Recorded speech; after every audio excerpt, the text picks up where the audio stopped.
তসলিমা নাসরিনের মতো হারামের আওলাদ দেহ ব্যবসায়ী ভারতে ঠাঁই পেয়েছে খালি রাসূলকে গালি দেওয়ার কারণে, কোরআনকে গালি দেওয়ার কারণে তাকে গার্ড দিয়ে রেখে দিয়েছে। বড় কষ্টের বিষয়, ইসলামের বিরুদ্ধে যদি কেউ কথা বলে সে ওয়াই ক্যাটাগরির বডিগার্ড ভারতে পায়। কিন্তু দুঃখ লাগে এই দেশের প্রতি, এই দেশের আপনার রাজনীতিবিদদের প্রতি। তসলিমা নাসরিনের মতো হারামের আওলাদ দেহ ব্যবসায়ী ভারতে ঠাঁই পেয়েছে খালি রাসূলকে গালি দেওয়ার কারণে, কোরআনকে গালি দেওয়ার কারণে তাকে গার্ড দিয়ে রেখে দিয়েছে। একজন বলছে আসাদ নূরকে কিছু বলুন, যদি হিম্মত থাকে তার ঠিকানাটা দে, কোথায় থাকে তাকে বলুন তো, যে তুমি প্রকাশ করছো না কেন নবীজিকে এত গালি দিচ্ছ আল্লাহকে, একবার খালি বলে দাও আমি অমুক জায়গায় আছি, কোন বাপের বেটা আছিস আমার সঙ্গে দেখা কর। ওকে সেই বাপে জন্মই দেয়নি।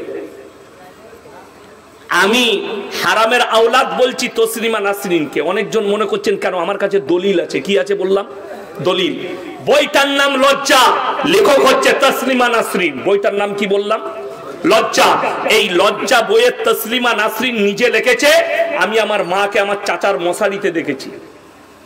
যার জন্মটা তার চাচা দিয়েছে, সে কি করে হালাল আওলাদ হলো?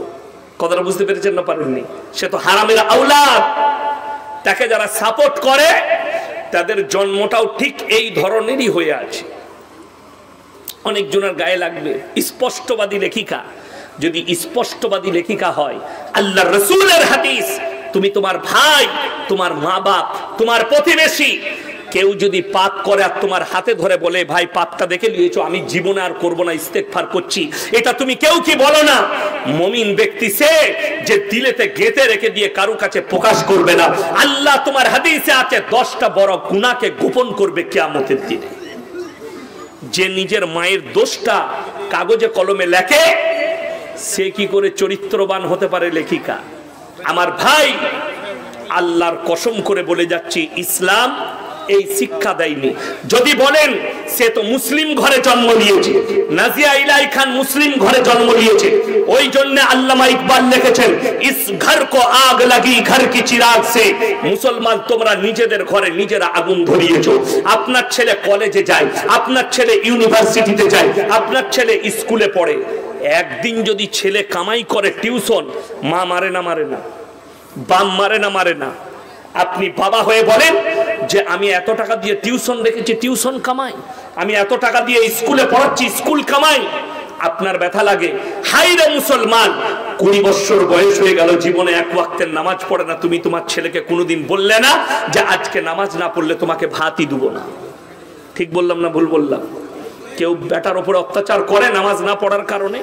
মেয়ে স্কুল থেকে এলো, মেয়েকে কবার বলেছে মা যে তুমি নামাজটা পড়ে নাও, জোহর কাজা হয়ে গেছে পড়ো, আসর পড়ে নাও, তারপরে তোমাকে খানা দিচ্ছি। মা জিজ্ঞেসই করে না। মেয়ে খানা খেতে বসেছে তো মোবাইল, মেয়ে শুচ্ছে তো মোবাইল, মেয়ে বসে আছে তো মোবাইল। মোবাইলে আসক্ত হয়ে গেছে। কেন? বেঈমান কাফেররা জাল ছুড়েছে আপনার উপরে, আপনি সেই জালেতে ফেঁসে গেছেন। আমাদের কম ফেঁসে গেছে, এই জাল থেকে বেরোনো বড় মুশকিল হয়ে দাঁড়িয়েছে, বড় মুশকিল। কেন?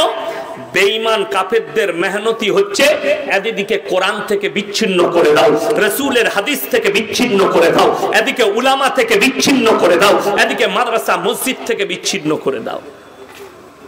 আমার বর্ধমানের কথা বলছি। আমার এক ছাত্র ইমামতি করে। আমি বললাম মসজিদে কটা মুসল্লি? বলছে হুজুর দুটো। দুটো কি রে? হ্যাঁ, ফজরের সময়। বলে ফজরের সময় একজন আসে, আর শীত পড়ে গেলে কেউ আসে না, আমি একা। এটা বাস্তব বলছি। ফেসবুকে দেখবেন, ফেসবুকের মুসলমান আলাদা আর অরিজিনাল মুসলমান আলাদা। ফেসবুকের মুসলমান নামাজ এক ওয়াক্তের পড়ে না, কিন্তু ফেসবুকে লিখছে আমাদের বুকটা ফেটে গেল, বাবরি মসজিদ ভেঙে গেল।